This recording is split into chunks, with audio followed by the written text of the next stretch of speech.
వాళ్ళిద్దరూ ఉప్పు నిప్పు మైక్ అందుకున్నారంటే విమర్శల జడివాన కురిపించుకుంటారు. పిడుగుల్లాంటి పంచులతో విరుచుకుపడతారు. అలాంటి వారు నవ్వుతూ షేకాన్ని ఇచ్చుకున్నారు.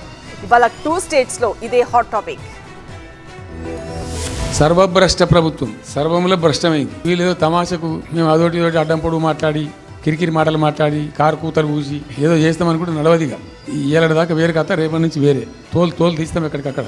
పెద్ద మనిషిలాగా మంచి చెప్తాడేమో అనుకున్నా, తోలు తీస్తా అని అన్నాడు. ఇక నేను చెప్పదలుచుకున్నా, అయ్యేగా నా సంగతి వదులు కానీ మా సర్పంచులు వచ్చిండ్రు, రా ఏ తోలు తీస్తావరా, నీ తోలు తీసుడు కాదు నిన్ను చీరి చింత కట్టి చింత మడకల ఏలాడేసి కొడతారో లేదో మా సర్పంచులు, రా కొడంగల్కి వస్తావా లేకపోతే మమ్మల్ని చింత మడకకు రమ్మంటావా. బాబోయ్, హై వోల్టేజ్ ఫైర్ కదా. బహిరంగ సభల్లో ప్రెస్ మీట్లలో ఇలా ఫైర్ మీద ఉండే ఈ నేతలు ఎదురు పడితే ఎలా ఉంటుందో, ఎంత హై టెన్షన్ ఉంటుందో అని ఊహించుకుంటారంతా. మరి వీళ్ళిద్దరూ ముఖాముఖిగా కలిస్తే ఎలా ఉంటుందో తెలుసా?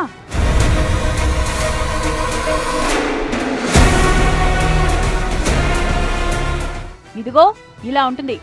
వాహ్ క్యా సీన్ హై. ఈ scene never before ever after. Assembly శీతాకాల సమావేశాల తొలి రోజు ఈ ఆసక్తికర సన్నివేశం చోటు చేసుకుంది. అసెంబ్లీ ప్రారంభానికి ముందు మాజీ ముఖ్యమంత్రి ప్రతిపక్ష నేత కేసీఆర్ ను ముఖ్యమంత్రి రేవంత్ రెడ్డి మర్యాదపూర్వకంగా కలిశారు. కేసీఆర్ సీట్ దగ్గరికి వెళ్లి మరీ కరచాలనం చేశారు. కేసీఆర్ కూడా ముఖ్యమంత్రి తన దగ్గరకు రాగానే లేచి నిలబడ్డారు. సీఎం రేవంత్ రెడ్డి కేసీఆర్ ను పలకరించారు. ముఖ్యమంత్రి కరచాలనం అనంతరం కేసీఆర్ ను కలిశారు మంత్రులు, ఎమ్మెల్యేలు.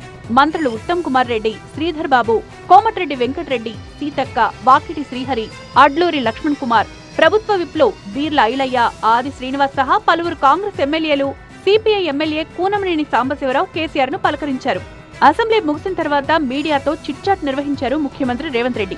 కేసీఆర్ ను పలకరించడంపై స్పందించారు. కేసీఆర్ ని ఇవాళ్లే కాదు, ఆస్పత్రిలో కూడా కలిశారన్నారు. ప్రతి సభ్యుణ్ణి తాము గౌరవిస్తామన్నారు రేవంత్ రెడ్డి. ఇద్దరూ ఏం మాట్లాడుకున్నారన్న ప్రశ్నకు తామిద్దరం మాట్లాడుకున్నది మీకెలా చెప్తామన్నారు ముఖ్యమంత్రి. అయితే అసెంబ్లీ నుంచి కేసీఆర్ ఎందుకు వెళ్లారో ఆయన్నే అడగాలన్నారు రేవంత్ రెడ్డి.